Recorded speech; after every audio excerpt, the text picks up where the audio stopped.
কোফতা কারি খেতে কে না ভালোবাসে। আর যদি এরকম একটা কোফতা কারি আমাদের লাঞ্চে আমাদের সাথে থাকে তাহলে তো কথাই নেই, সেদিনকার দুপুরের খাবারটা জাস্ট জমেই যায়। তো নমস্কার বন্ধুরা, সবাইকে স্বাগত রাজদিস কিচেনে। আজকে চলে এসেছি একটা অনবদ্য রেসিপি নিয়ে। রেসিপিটির নাম হলো কাঁচকলার কোফতা কারি। তো চলুন শুরু করা যাক আজকের রেসিপিটি। এই রেসিপিটি আমরা প্রচণ্ড পরিমাণে আমাদের বাড়িতে হয়ে থাকে এবং এটা আমাদের খুবই প্রিয় একটি রেসিপি। তো কি করে রেসিপিটি চটজলদি আপনি বাড়িতে করে নিতে পারেন চলুন তাহলে দেখে নেওয়া যায়। তো আপনাকে কিছুটা পরিমাণে কাঁচকলা আর কিছুটা পরিমাণে আলু আগে ভালো করে সেদ্ধ করে নিতে হবে। আলু এবং কাঁচকলা সেদ্ধ হয়ে গেলে তার মধ্যে আপনাকে সামান্য পরিমাণে নুন এবং সামান্য পরিমাণে আদা বাটা দিয়ে ভালো করে মিশিয়ে এইভাবে নিয়ে নিতে হবে।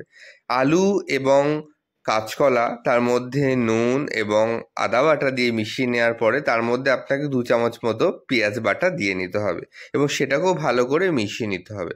আর একটা জিনিস এই রান্নায় আপনাকে যেটা করতে হবে, আগের দিন আপনাকে বেশ কিছু পরিমাণে মুসুর ডাল ভিজিয়ে নিতে হবে এবং সেই মুসুর ডালটাকে ভালো করে একটা মিহি পেস্ট করে নিতে হবে এবং সেটাকে এই আলু এবং যে কাঁচকলার পেস্টটা আপনারা করেছেন তার সাথে ভালো করে মেখে মিশিয়ে নিতে হবে এবং এটাকে মিশিয়ে আপনাকে মোটামুটি 10 মিনিট মতো রেস্টে রেখে দিতে হবে। তারপরে আপনাকে আর কোনো কাজ নেই, এবার আপনাকে কড়াইতে একটুখানি তেল গরমের জন্য বসিয়ে দিতে হবে এবং তারপরে আপনার পরবর্তী রেসিপি স্টেপগুলোতে চলে যেতে হবে।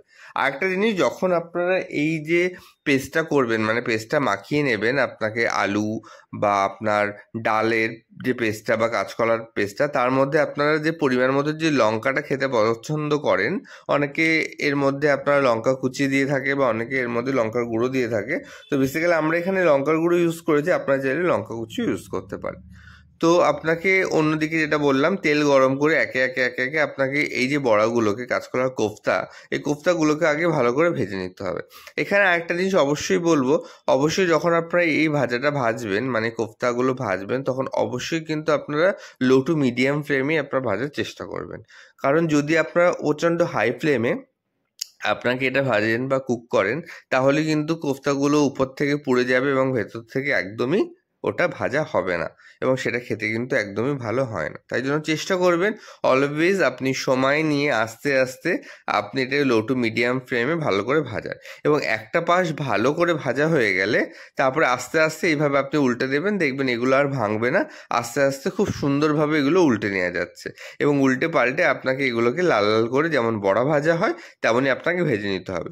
এক্ষেত্রে আরেকটা জিনিস অবশ্যই বলবো, আমি কিন্তু এটাকে এইভাবে এই বড়ার মতো খেতেও খুব ভালোবাসি। আমাদের বাড়িতে যখনই এরকম কাঁচকলার কোফতা কারি হয় আমার জন্য বেশ কিছু পরিমাণে এইভাবে ভাজা কোফতা তুলে রাখা হয়, কারণ এটা খেতেও কিন্তু দারুণ অসাধারণ সুন্দর লাগে। আপনারা এই ভাজাটাকেও একবার ট্রাই করে দেখবেন, দেখবেন কতটা সুন্দর লাগে। দেখুন আমাদের কোফতা কারিগুলো ভালো মতো ভাজা হয়ে গেছে, এবার এটাকে তুলে নেওয়ার পালা। এবার আমরা এগুলোকে তুলে নেবো একে একে এবং তুলে নেওয়ার পরে আমাদের পরবর্তী যে রেসিপিটি তাতে আমরা চলে যাব।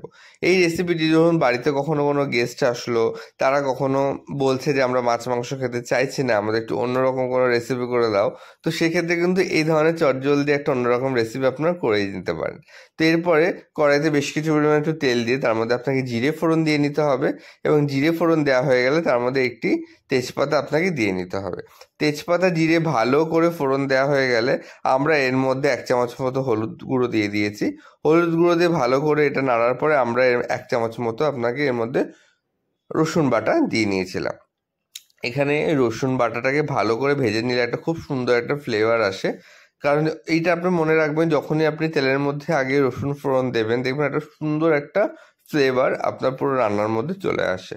তো এরপরে রসুনটাকে ভালো করে ভাজা হয়ে গেলে তার মধ্যে আপনাকে বেশ কিছু পরিমাণে পেঁয়াজ বাটা দিয়ে নিতে হবে। এখানে আমরা 5 চামচ মতো পেঁয়াজ বাটা ইউজ করেছিলাম। আপনারা আপনাদের যতটা পরিমাণে কোফতা কারি করবেন তার সেই পরিমাণটা মানে ডিপেন্ড করে আপনারা এই পেঁয়াজ বাটাটা বাড়িয়ে বা কমিয়ে নিতে পারেন। তো এরপরে আপনাকে ভালো করে পেঁয়াজটাকে নেড়ে নেড়ে আপনাকে কষিয়ে নিতে হবে যাতে পেঁয়াজের যে কাঁচা গন্ধটা সেটা সম্পূর্ণ পরিমাণে চলে যায়।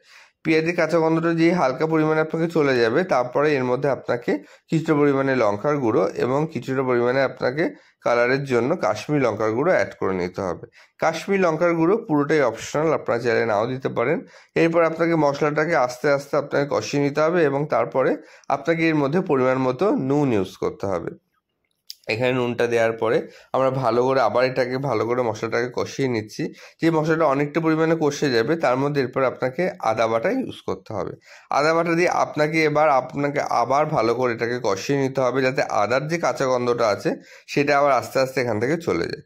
ভালো করে মশলাগুলো যতক্ষণ না কষানো হবে ততক্ষণ আপনাকে লো টু মিডিয়াম ফ্লেমে কষাতে হবে। মনে রাখবেন, আপনাকে মশলাটা যত আপনি সময় নিয়ে কষাবেন তত সুন্দরভাবে আপনার কিন্তু রান্নাটা রেডি হবে। দেখুন কত সুন্দর মশলাটা কষে গেছে, তেল ছেড়ে দিয়েছে। সবসময় মনে রাখবেন, যখনই মশলা থেকে এরকম একটা তেল ছেড়ে দিয়েছে বা তেল রিলিজ করেছে, আপনি ভাববেন যে মশলাটা কিন্তু পুরোপুরি আপনার কষানো হয়ে গেছে। এরপরে আপনাকে এখানে আমরা 1 গ্লাস মতো এখানে গরুর দুধ ইউজ করেছি। যদি আপনি কোয়ান্টিটি জানতে চান তাহলে প্রায় আপনি বলবো 500 ml মতো। তো আপনার এখানে 500 ml মতো গরুর দুধ আপনাকে এখানে দিয়ে নিতে হবে। এখানে আপনি প্যাকেটের দুধও দিতে পারেন। আমরা এখানে বাড়িতে যেহেতু আমাদের গ্রাম থেকে দুধ আসে মাঝে মধ্যে, তো আমরা সেই দুধটা ইউজ করেছি।